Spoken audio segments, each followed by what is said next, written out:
باید برم که یک شب فکر تو منو راحت بذاره؟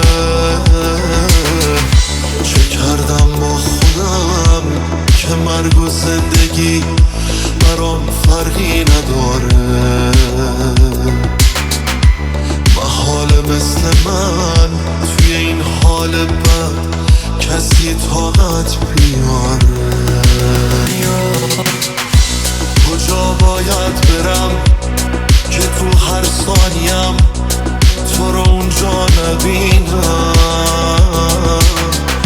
کجا باید برم که بازم تا ابد به پای تو نشینم؟ قراره بعد تو بیشتر روزایی رو من تو تنهایی ببینم. دیگه هر جا برم چه فرقی میکنه، از عشق تو همینم.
میل سخن نیست که از در همه آفاق به دل تنگی من نیست.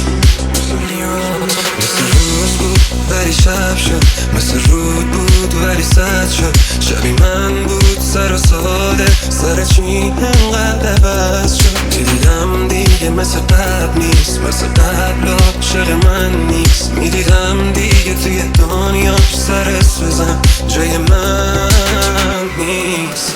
یه همه چی بد شد، قلبش این سنگ شد، سرد سرد سرد شد، مثل کوه یخ شد، رفت ازم رد شد، بد شد.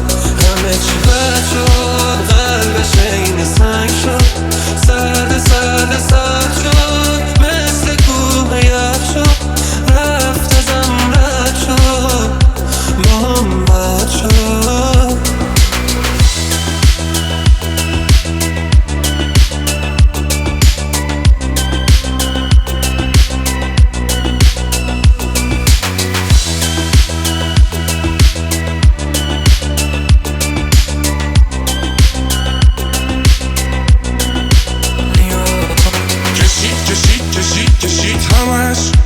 کشیده بس باسمون همه دو رنگن، وقتی که یکی یه رنگ بینمون. کشید کشید کشید سیگار همش، هرکی که دیده تشو. من ته این راهو دیدم، من خاک نفهمم شد. وقتی که بودم تک تنها، منو بخندون منو بردار، ببر رو ابرا روی دریا، همین الان بهم نگو فردا.